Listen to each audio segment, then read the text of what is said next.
Hi guys, I just want to give you guys a little taste of what I've been going through. I have been so sad for I think over a week. I also feel so overwhelmed.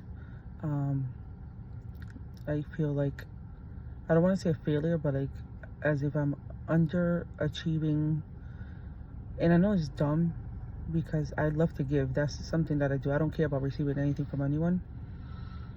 But like for Christmas, I love to do a lot of things, and I know this might seem minute to people because like, who cares, girl? There's so much stuff going on, inflation, and yeah, it's really hurt us, especially middle class. I mean, we're stuck. Um, but it just made me sad.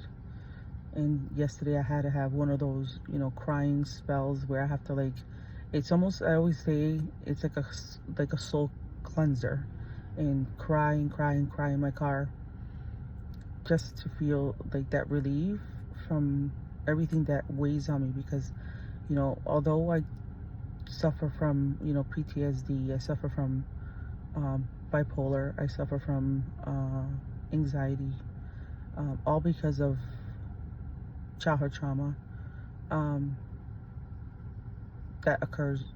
It occurred for a very long time, from the age of 2 to the age of 14. um, and it's always people closest to you that do this to you, and these are people that throughout the years that I have to be around. A lot of them I don't, um, but sometimes people have brought the person around, and that caused me to have a mental breakdown. I've never even experienced that before, but I'll do a story time about that one day because it was the only person that apologized to me, and I didn't see this person for 15 years, and all of a sudden my family members brought them over with their parents, and then this person had a wife and 3 kids, and I completely was in the opposite corner of the event hall. I shrunk up.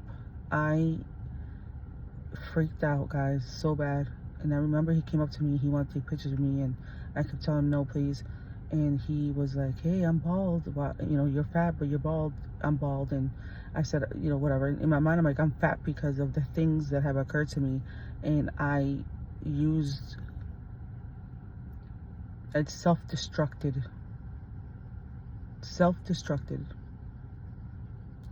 unintentionally. And I remember I was getting ready to walk out because I had to go get one of my sisters because it was a surprise birthday party. And I grabbed one of my daughters. I had my fourth daughter at the time.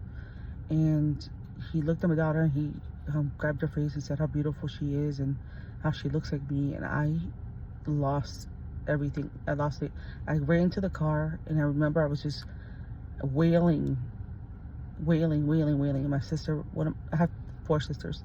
One was at the house. The other 2 were with me, driving me, and I'm like just in an utter just crying and crying and crying and crying and crying and crying. Like I didn't know what was happening because I'm like, oh my God, why is this happening? When he apologized to me, I don't know why I'm behaving this way. And my sister that we went to go pick up comes down, and she sees me, and she is pissed because the event was her event for her husband. It was a surprise birthday party for his 30th birthday. And she was livid. So she got in there. She don't play. And my little sister, she don't play either. So they were sitting at a table. I still stood real far away. My husband knew something was going on, and he was at the door just staring with my brother-in-law. And I did not talk to none of them. I didn't talk to the wife. I didn't talk to the children. I didn't talk to my um, aunt or uncle. I did not talk to them. And I found out that they were upset, saying that we're come mierda, which is technically like stink, where we think we're above everybody, we're snooty. And then I'm sitting there saying to my sisters, like, oh my God, like, I don't want them to think that we're horrible people. Like, we're not like that. We're very loving, we're very fun, clean fun, and I'm thinking about our image. And and that's what my therapist is. I bugged out, so I had to book an appointment ASAP. And she was telling me, Rebecca, like, first of all, I don't know what your family members were thinking bringing these people over.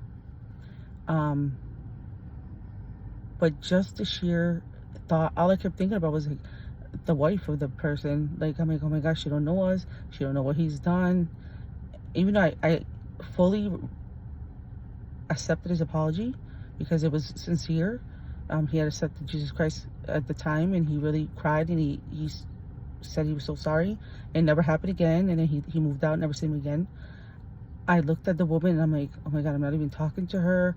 I'm not talking to her children. Like, I'm over here more concerned about everybody else than my mental state. That's how jacked up this whole situation is whenever you are hurt by people. And when you're hurt from such a young age, 2 years old, those are the times that you learn how to associate, right? How to interact with others. And so the things that went on were like very crazy. I want to write a book about it one day, to help others as well as help myself, because there's times that I'm fine, but then there's times that I'm sad, and there's times that I can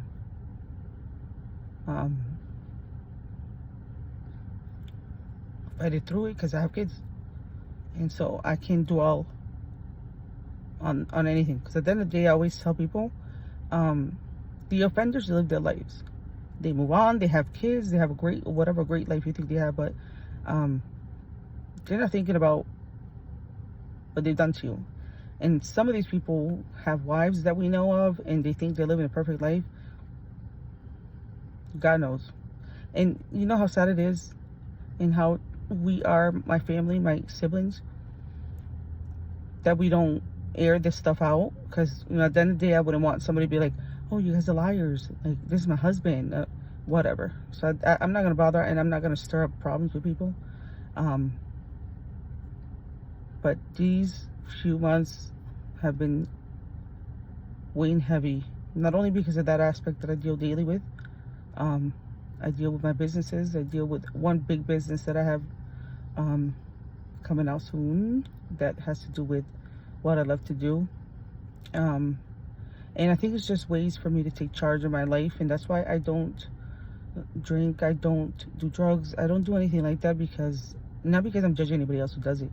It's just I have to be in control, because I wasn't in control for a very long part of my life.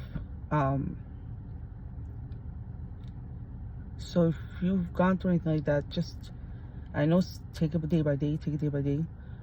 But at the end of the day, when you forgive somebody, it's not for them, it's for you. It's to let go of that burden. It's always going to be there. There'll be times it just pops out of nowhere. And give yourself a good cry. I've repented even of things that I feel like aren't my fault, but because I knew it was wrong, I still have to repent for it. So in this new year, I plan on finding a new therapist. I plan on being happy, not just plain happy, because being a clown isn't fun. And my goal is to just prosper in my spirituality, prosper in wisdom, prosper in loving, prosper in communication, because I am short.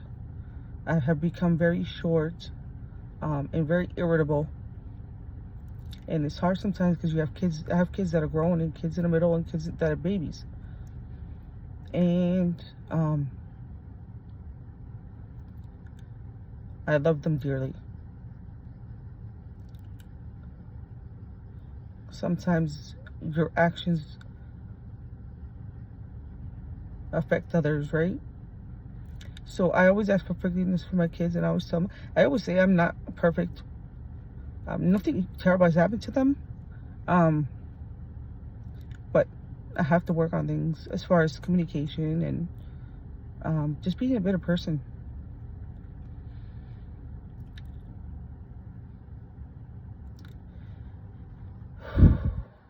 It's hard, y'all, but I gotta give God all the glory, because He's always been there, and my sins have been forgiven, past, present, and future.